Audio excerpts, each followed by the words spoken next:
가시겠습니다. 오늘을 살아가고 있는 현대인들은 내가 누구인지 자기 정체성을 모르고 살아가는 사람들이 참 많다고들 말들을 해요.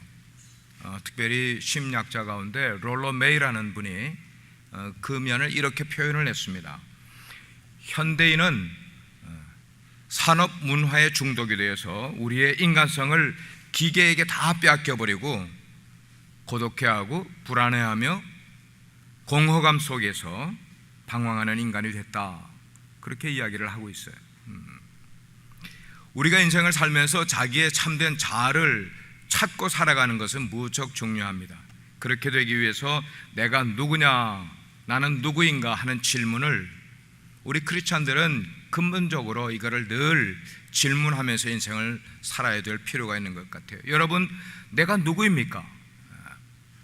하나님 앞에서 나는 누구입니까? 어떤 대답이 나올 수가 있겠어요? 내 가족 앞에 나는 누구입니까?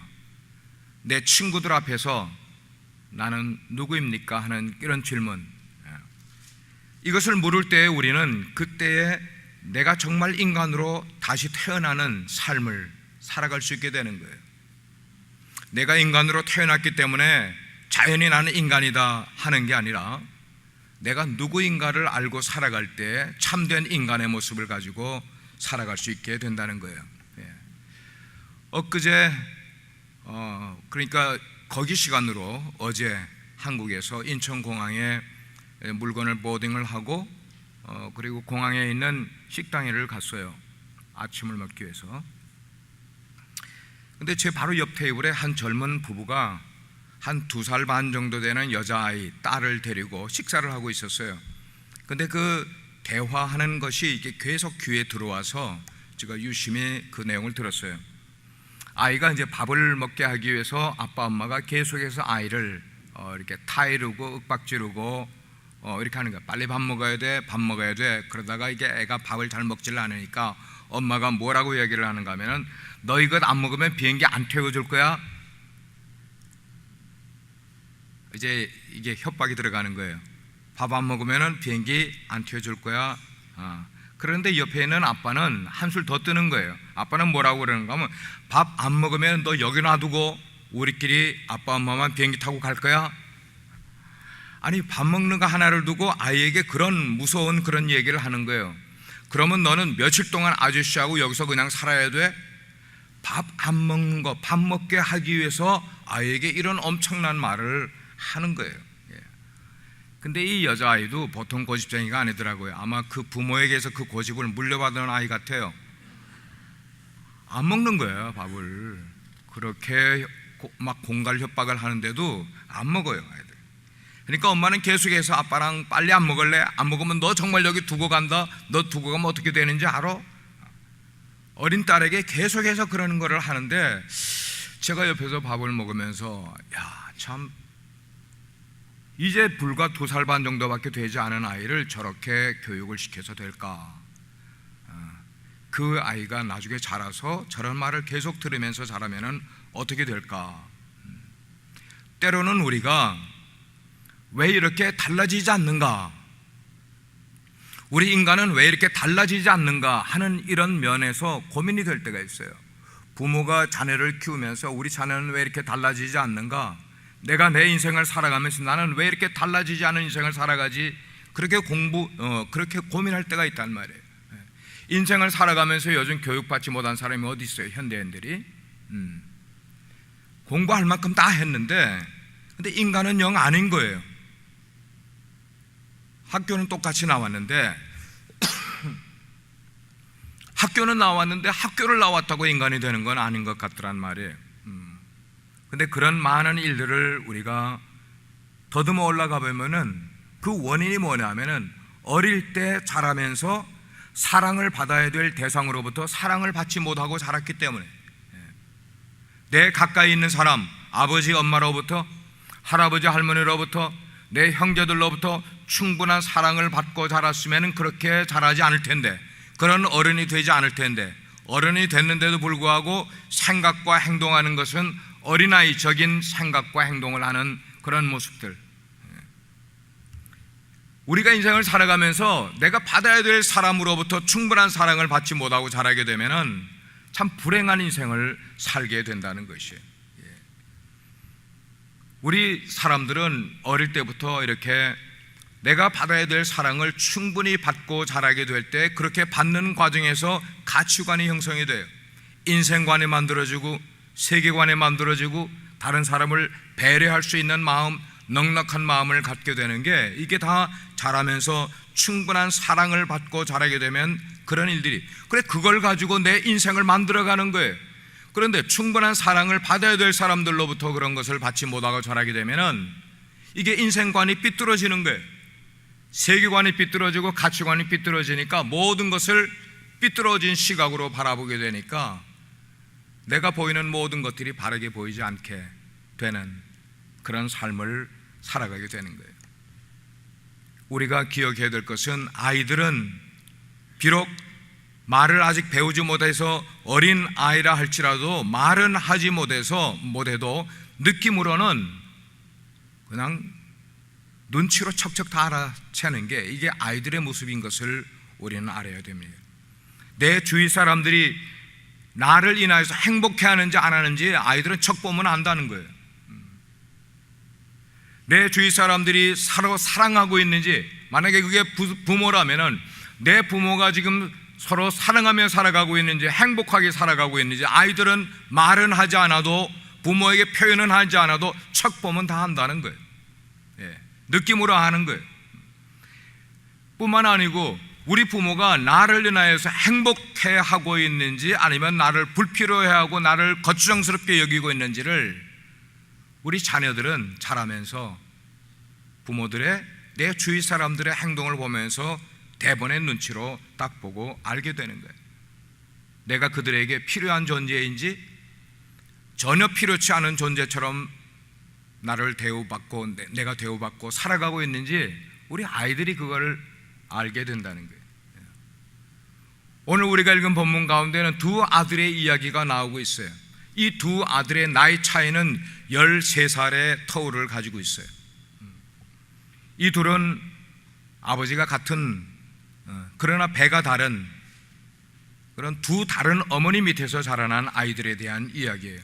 이 두 아이들의 아버지는 우리가 잘 아는 너무나 위대한 믿음의 아버지인 아브라함의 자손이 둘 다 하나님의 축복의 통로로 여겨진 모든 인생은 아브라함으로 인하여 복을 받으리라고 말한 그 하나님께서 칭찬한 사람 아브라함이 이 두 아들의 아버지였어요. 그러니까 이 두 아들은 외모 면에서 아버지 아브라함을 많이 닮았을 거예요. 아마 음성도 닮았을 거예요. 행동, 성품도 많이 닮은 부분이 있을 거예요. 이복 형제였지만 닮은 것이 참 많이 있는 그런 어린 시절을 보냈을 거예요. 이 이스마엘과 이삭이라는 두 아들 사이에도 같은 점들이 참 많이 있었어요. 아버지 아브라함이 하나님을 어떻게 공경하는지, 하나님을 어떻게 예배하는지를 어린 시절 쭉 자라면서 보아왔을 거예요. 아마 자기들도 그런 것을 따라 하면서 살아왔을 거예요. 그 집안이 가지고 있는 어떤 가치관이나 그 집안이 가지고 있는 어떤 삶의 스타일도 이스마엘도 어릴 때 보면서, 이삭도 어릴 때 보면서 자랐기 때문에 어쩌면 그러한 삶의 스타일도 비슷하게 가지고 있을지도 모르겠어요. 그런데 이 두 아들에게 다른 게 있었어요. 그 다른 것은 신분이 달랐어요.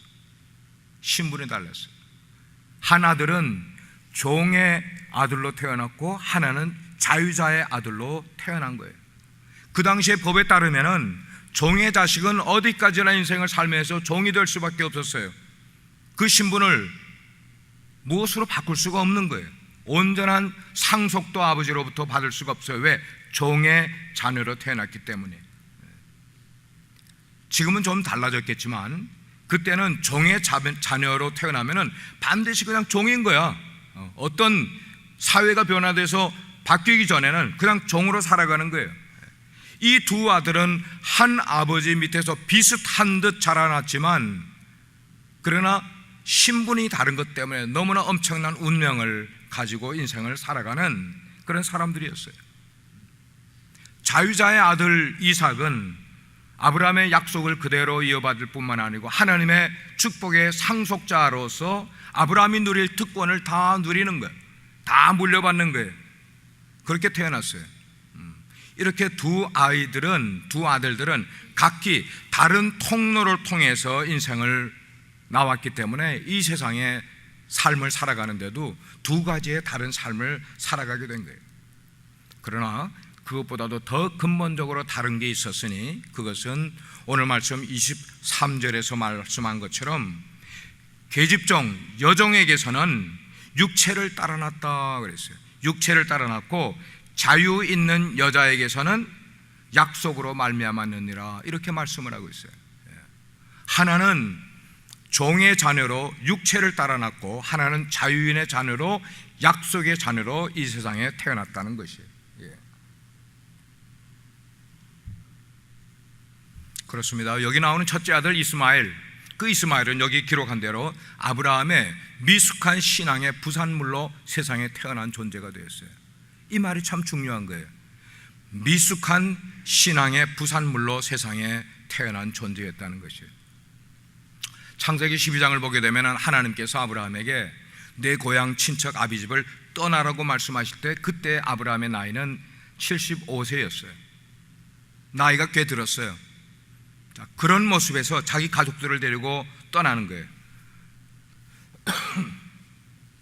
떠날 때 하나님께서 아브라함에 두 가지 약속을 하셨어요. 네가 내 말을 지키게 되면 이 두 가지의 약속, 이것은 너뿐만 아니고 너의 모든 후손들에게 있어질 약속이다. 첫째는 뭐냐? 첫째는 네가 내 말을 순종을 하면은 약속의 땅 가나안을 너에게 주겠다. 약속의 땅을 주겠다. 가나안 땅, 오늘날의 이스라엘 땅을 말합니다. 두 번째 약속은 네가 내 말을 지키면은 네가 지금은 자손이 없지만 하늘의 별과 같이 바닷가의 모래와 같이 무수히 많은 자녀를 네가 얻게 될 것이다. 이 두 가지의 약속을 하나님께로부터 받았어요. 언제요? 고향을 떠나게 될 때. 자, 그렇게 해서 고향을 떠났어요. 1년 지나고 2년이 지났어요. 10년이 지났는데도 그 하나님의 약속이 가나안 땅도 얻지 못하고 약속된 그 자손도 얻지 못하게 되는 거예요. 안타까워지는 거예요. 자기 몸을 보니까 자기 몸이 점점 늙어가는 걸 보게 되는 거예요. 75세에 떠났는데 85세가 되었는데도 아직도 자녀가 없어요. 웬걸? 자기뿐만 아니라 자기 사랑하던 아내도, 그 아리답고 예뻤던 아내 사라도 점점 나이가 들어갈수록 이제는 육체적으로는 아이를 낳을 수 없는 단산에 이르게 되는 것을 보게 되는 거예요. 그럴 때 아브라함이 안타까운 마음을 하나님께 호소를 하는 거예요. 뭐라고 호소를 하는가? 하나님, 제가요 다메섹에 엘리에셀이라고는 제 조카가 있는데 그 조카를 하나님의 말씀을 따라 제 기업을 상속할 상속자로 여기면 어떻겠습니까? 이게 하나님의 뜻을 도와드리는 게 아니겠어요? 라고 이야기를 하는 거예요. 그럴 때 하나님께서는 아니다, 내 몸에서 난 자식이라야 상속자가 될 것이다, 그렇게 이야기를 하는 거예요. 아브라함은 마음으로는 안타깝지만 하나님이 그 말씀을 하실 때 그 말씀을 듣고는 그냥 꾹꾹 참으면서 그 마음을 그렇게 가지고 있었어요. 그런데 글쎄 아내인 사라는 하나님과 자기 남편 아브라함이 대화하는 것을 듣고는 하나님께서 내 몸에서 난 자식이라야 네 상속자가 될 거라는 그 말을 어떻게 이해를 했는가 하면은 아브라함 남편을 통해서만 자식을 낳으면 되는 거다라고 생각을 하게 된 거예요. 그 당시의 풍습은 어땠는가? 그 당시의 풍습은 여종은 자기 주인의 물건이었어요. 근데 인격이 아니라 그냥 소유물이었어요. 그래서 주인이 시키는 대로 이것저것 이렇게 하라 저렇게 하라 하면 그냥 다 살고 죽는 모든 것, 그 종을 사고 팔고 무슨 짓을 해도 종은 주인에게 아무런 한거를 할 수 없는 그런 풍습이 그 당시에 있었어요. 그래서 그 여종의 태를 빌려서, 말하자면 남편의 씨를 여종의 몸에 넣어서 아이를 낳는 것, 이것은 그 당시에 할 수 있는 그런 하나의 풍습이었던 것이에요. 자, 그런 방법으로 사라가 아이를 낳을 것을, 남편의 아이를 낳을 것을 남편인 아브라함에게 이야기를 제안을 그렇게 했어요. 아브라함이 그 얘기를 듣고 생각을 해보니까 자기와는 피도 하나도 섞지 않은 그런 조카 엘리에셀에게 상속을 물려주는 것보다는 그래도 종의 아이라 할지라도 자기 피를 이어받는 것이 피를 섞지 않은 그런 아이에게 물려주는 것보다 좀 더 낫지 않겠냐라고 생각을 하면서 하나님께 물어보지 아니하고 그 일을 실행해 버리고 말았어요. 그렇게 낳은 아들이 이스마엘이라는 아들인 거예요. 이스마엘은 그렇게 태어났어요. 여기에 성경에서 육체를 따라 낳았다는 말의 의미는 바로 그런 거예요. 인간의 방법대로 낳은 거예요. 하나님의 약속을 뒤로 해버리고 인간의 방법을 써서 낳았다는 거예요. 다른 말로 하면 실수로 태어난 거야. 그 인생은 실수로 태어난 인생. 이렇게 해서 낳았으니 이제는 어떻게 해야 돼요? 키울 수밖에 없잖아요. 근데 그 아이를 키우면서 생각을 해보세요. 그 후손이 오늘날의 누구의 후손이에요? 아랍 모든 후손들이 그 이스마엘의 아브라함의 미숙한 신앙의 부산물이 된 것이 오늘날 아랍 족속이 됐단 말이에요. 사실 아랍과 그리고 이스라엘은 한 아버지의 후손 아닙니까? 아버지가 같은 거예요. 이복 형제 민족이 오늘날 서로 원수가 돼서 수천 년 역사가 흐르는 동안 계속해서 형제 싸움을 하고 있는 것이 이스라엘과 아랍 민족의 그런 상반된 생각인 거예요. 어찌 보면 세상에 태어나지 말아야 될 그런 아이가 태어난 것이고, 그래서 결국 하나님께서는 그 두 배다른 아이를 한 가정에 살 수 없게 만들고 하나님께서 내어 쫓으라 말씀을 하시게 되고, 아브라함은 마음은 아프지만 그 서자인 이스마엘을 엄마와 함께 사막으로 광야로 내쫓게 되는 거예요. 우리가 자녀를 키울 때 마치 그 자녀를 태어나지 말았어야 될 아이를 다루는 것처럼, 어쩌면 거추장스럽거나 귀찮게 여기는 존재처럼 우리의 자녀를 대하게 된다면 그것은 육체를 따라 낳은 자녀가 되어버리고 마는 거예요. 하나님의 약속을 따라 낳은 것이라면 하나님께 기도를 하고 하나님의 선물로 내가 받았다는 약속의 자녀로 우리 자녀들을 케어하게 되고 키우게 되면 이 아이는 약속의 자녀로 자라면서 하나님의 놀라운 은혜와 축복을 삶에서 누리면서 후손 대대로 그런 삶을 살아갈 수 있겠지만, 그렇지 아니하고 귀찮게 여기는 존재 정도로 생각을 한다든지, 아니면 내 욕심에 육정에서 태어나지 말아야 돼, 너 왜 태어나서 나의 인생을 이렇게 힘들게 만들어 괴롭혀 라는 생각으로 하게 되면 그 운명 자체가 불행해진다는 것이. 이삭은 어떤가? 이스마엘은 그런 자녀로 태어났다면 이삭은 그 부모가 정말로 바라고 기다리면서 마음으로 소원하면서 간절히 기다리면서 하나님께 기도하는 가운데 얻은 자녀가 그게 이삭이에요. 그런데 하나님께서는 이상하게도 그 아브라함과 사레가 그렇게 기다리는 바로 그 시간에 그 자녀를 허락해 주지 않더란 말이에요. 우리 인간이 하나님께 하나님 이때가 좋사오니 이때 허락해 주십시오라고 요청을 할 때 그때에 주시지 아니하고 무려 그렇게 약속을 하신 지 25년이라는 긴 세월이 지나고 나서야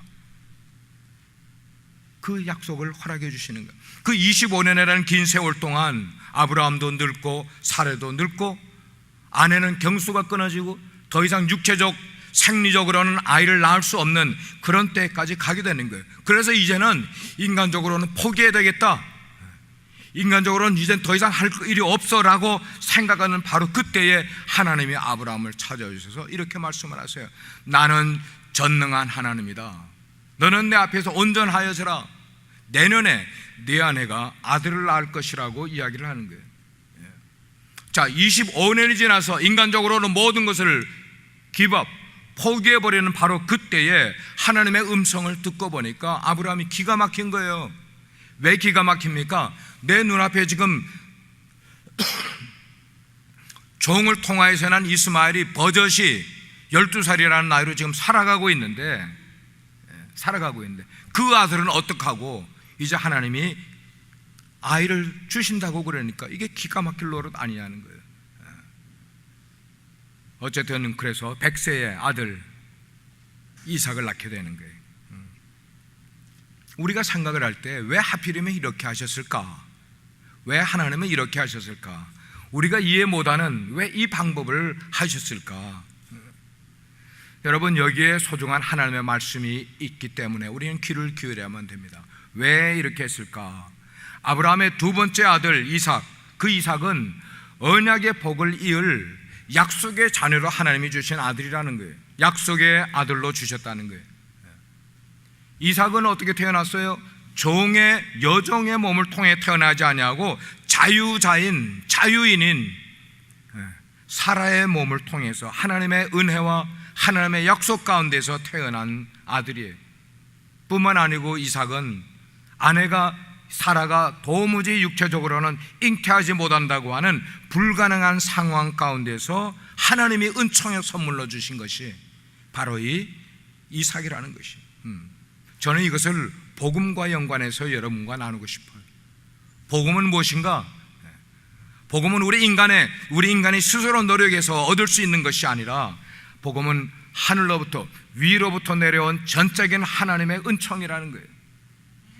우리 인간 스스로는 행할 수 없는 높은 차원의 하나님의 선물, 그것이 우리에게 주어진 복음이라는 거예요. 그렇기 때문에 복음 안에서 우리는 참 자유를 누릴 수 있는 거야. 복음 안에서만 자유를 우리는 누릴 수가 있어요. 이것은 율법을 통해서나 혈통을 통해서 우리에게 오는 것 아니라 하나님께로부터 하나님의 약속으로 거듭난 자녀들에게 주시는 복된 소식, 이것이 복음이라고 성경은 우리에게 말씀을 하고 있는 거예요. 마찬가지예요. 예수 그리스도를 믿고 우리가 죄 사함을 얻음으로, 그래서 참 자유를 얻은 신앙인으로 우리가 자유자로 인생을 살아가야만 되지, 율법에 구속된 인생을 살아가서는 안 되고, 우리의 신앙생활도 참 자유인으로서의 신앙생활을 해야지 율법에 구속된 신앙생활을 해서는 안 된다는 것이에요. 사랑하는 우리 빛과 소금의 성도 여러분, 여러분들은 그런 자유인으로서, 자유자로서 복음 안에서 자유로운 삶을 누리고 계시냐는 거예요. 하나님께서는 이 아브라함에게 약속의 자녀를 정말 기적적으로 여러 명 주신 것도 아니고 딸랑 하나를 주셨어요.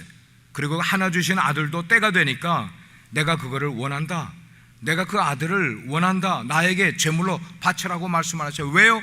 왜 하나님이 축복으로 주신 아들을 다시 제물로 바치라고 말씀을 하실 거예요? 하나님의 계획은 그 한 아들을 통하여서 모든 백성들이 구원을 얻을 수 있는 복의 근원으로 삼기 위한 하나님의 계획이 그 가운데 있었다는 거예요. 우리는 우리의 욕심과 우리의 기도 제목만 하나님께 나열할 것이 아니라 하나님의 뜻을 깨닫는 게 중요해요. 아멘입니까? 하나님의 뜻을 깨닫는 게 중요해요. 하나님이 내 인생에 일어나는 이 중요한 일들을 통하여 나에게 무엇을 말씀하기를 원하시는가, 내가 인생을 어떻게 살아가기를 원하시는가, 이걸 깨달아야만 된다는 말씀입니다. 우리가 자녀를 키우면서 그 자녀들에게 뭐 이래라 저래라, 아빠로서 엄마로서 또 그랜페어런트로서 뭐 이렇게 저렇게 많은 말을 할 수가 있지만 그거 다 별 소용없는 것이라고 생각을 해요. 우리가 자녀를 키우면서 정말 중요한 것은, 그리고 성경이 우리에게 말씀하는 것은 이거예요. 이 자녀를 인하여서 내가 얼마나 하나님께 감사하고 있는가 하는 거예요. 내게 주신 이 육체 피부치 이 자녀를 통하여서 내가 하나님께 얼마나 감사하고 살아가 있는가, 이게 문제라는 거예요. 이걸 우리가 깨닫고 우리에게 주어진 자녀를 생각을 할 때는 우리가 자녀에게 당연히 이렇게 말해야 될 거예요. I'm so happy because of you. 너 때문에 나는 얼마나 행복한지 몰라. 네가 공부를 잘하는 거 못하는 거 그게 상관없어. 너를 바라보고 있노라면, 네가 정말 하나님의 자녀라는 걸 생각을 하면은, 너의 장래를 생각하면 나는 더 바랄 것 없어. 너는 있는 자체로, 너의 존재 자체로 나는 너무나 기쁘고 행복해. 이것을 우리 자녀에게 말해줘야 된단 말이에요. 내 인생은 너희들 때문에 사는 의미가 있는 거야. 내가 왜 사는지 알아? 너 때문에 사는 거야. 하나님이 너를 우리 가정의 자녀로 주셨기 때문에 내가 너를 키우며 살아가는 거야. 그렇게 말을 하고 그렇게 느끼면서 그렇게 즐거워하고 인생을 살아가게 되면 그 모습을 바라보는 우리 자녀들은 나로 인하여서 우리 부모님이 기뻐하시는구나, 나로 인해서 우리 부모님이 즐거워하고 행복하시는구나, 내가 공부를 그렇게 썩 잘 못하는데도 우리 부모님은 나를 자랑스럽게 여기시는구나 라고 생각을 하면서 우리 자녀들은 약속의 자녀로 자라나게 되고 약속의 인생을 살아가게 되는 줄 믿으시길 바랍니다.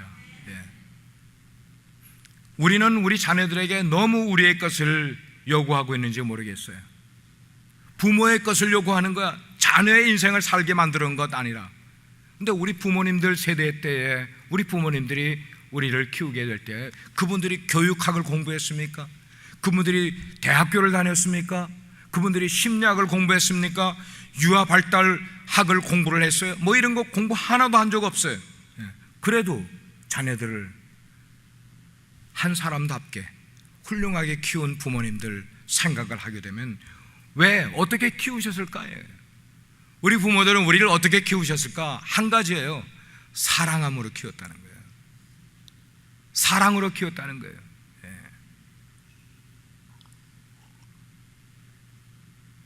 내 자식을 무엇보다도 사랑하니까 내 욕구를 충족시키고 내 성취를 대신 성취시켜줄 자녀로 생각지 아니하고 그 한 자녀를 온전히 사랑하니까 그 뜨거운 사랑 하나만으로 교육은 충분하게 하신 거예요.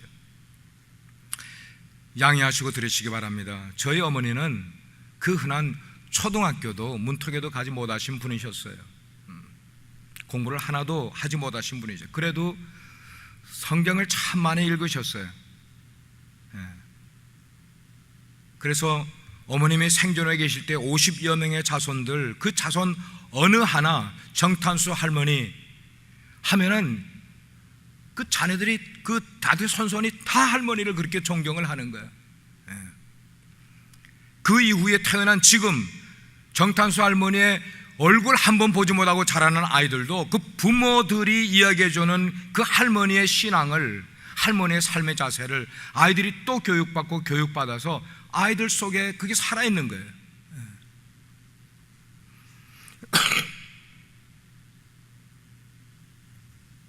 그 어머님이 저에게 해주신 말씀은 그 말씀이에요.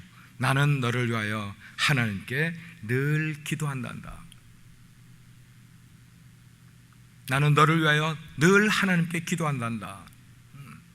근데 그 말씀이 왜 그렇게 저의 인생에 큰 힘이 되었는지 몰라요. 제가 결혼할 때 어머님이 저에게 하나 주신 것 없어요. 뭐 금가락지 하나 만들어 주신 것도 없어요. 그러나 저는 어머님으로부터 인생을 살아갈 수 있는 가장 큰 힘을 얻었다고 생각을 해요. 그것은 나를 위해서 한순간도 쉬지 않고 기도해 주셨던 어머님이기 때문입니다. 이번에 고국에 나가서 그 짧은 기간 동안 저희 큰누님 댁을, 양산에 계신 큰누님 댁을 방문했다가 조카 장로님 내외하고 점심 약속을 누구랑 했는데 반가운 사람들일 거라고 같이 점심 식사를 나누게 됐어요. 나가보니까 제가 고등학교 때 고등부에서, 교회 고등부에서 함께 신앙생활을 했던 저보다 2회 선배, 1회 후배, 그 두 시스터, 근데 두 분이 다 여전도사님으로 하나님을 섬기고 있는 그 분들이었어요. 장혜순, 장혜남. 그분들과 함께 만나서 식사를 했는데 얼마나 반가웠는지 몰라. 아마 헤어진 지 30여 년 만에 처음 보는 거예요. 이제는 다 60대 중반 된 그런 나이로 만났어요. 근데 이런저런 얘기하다가 그 선배인 장혜순 전도사님이 지금 충현교회 전도사로 사역을 하고 계신데, 그 전도사님이 그런 이야기를 하는 거예요. 탄수 권사님을 생각을 할 때면은 저희 어머님을 이야기하는 거예요. 그 어릴 때 고등학교 때 본 기억이 늘 그 권사님을 생각할 때면은 늘 기도하는 모습만 떠오른다는 거예요. 어떻게 기도하셨는가? 크게 소리를 내지 않으면서도 기도에 한번 들어가시면은 깊이 기도하시는 그 모습이 얼마나 자기에게 부러운 모습으로 보였는지 모른다고. 지금도 그 권사님 생각하면 기도는 저렇게 해야 된다라고 생각을 한다는 거예요. 저희 어머니께서 그 많은 자손들을 생일을 일일이 꼽아가면서 하나하나 위해서 기도해 주실 때면 어머니는 그 자체가 기쁨이셨던 것 같아요. 자녀를 위하여 기도해 주시는 그 시간이 당신에게는 가장 기쁘신 시간이었던 것 같아요. 어쩌면 어머님께서 92년을 길게 오래 인생을 사신 이유는 자식들을 위해서 기도해 주셨기 때문이라고 저는 생각을 해요. 오직 뜨거운 사랑 하나만으로 교육은 충분한 거예요. 오늘 우리는 비록 우리가 육체를 따라난 자손으로 세상에 태어났다 할지라도 이제는 약속을 따라난 자녀로 우리의 신분이 전환될 수 있는 저와 여러분 되기를 주의 이름으로 축복합니다. 인생을 육체를 따라 태어났어도 내가 예수님을 만나서 이제는 약속의 자녀로 트랜스퍼 되는 그런 인생 뿐만 아니고 내가 지금 키우고 있는 나의 자녀들은 하나님이 내게 주신 소중한 약속의 자녀임을 우리가 확신을 하면서 그 자녀를 제가 처음에 얘기한 것처럼 윽박지르듯이 자녀에게 이래라 저래라 이야기하는 부모가 아니라 정말 한 인격으로 하나님이 나에게 맡기신 약속의 자녀인 것을 생각을 하면서 그 나를 세상에서 가장 자랑스럽고 가장 귀하고 가장 아름다운 존재로 키울 수 있는, 그리고 그들 가운데에는 하나님의 약속, 그들 가운데는 하나님의 축복을 느끼며 살아가게 될 때 우리 자녀들은 부모가 그렇게 인정해주고 부모가 그렇게 기도해주는 그런 자녀로 살아가게 될 때 우리가 살아가는 이 세대가 아무리 어렵다 할지라도요, 아무리 힘든 세상이라 할지라도 그 힘든 세상을 부모의 그 믿음 가운데서 약속의 자녀라는 것을 그들이 깨닫게 될 때에 그들은 이 어려운 세상을 헤쳐나가고 밝은 미래를 향해 나갈 수 있는 존재들이 될 줄 믿습니다. 그런 약속의 자녀로 사시는 우리 모두가 될 수 있기를 주님의 이름으로 축복합니다. 기도하시겠습니다.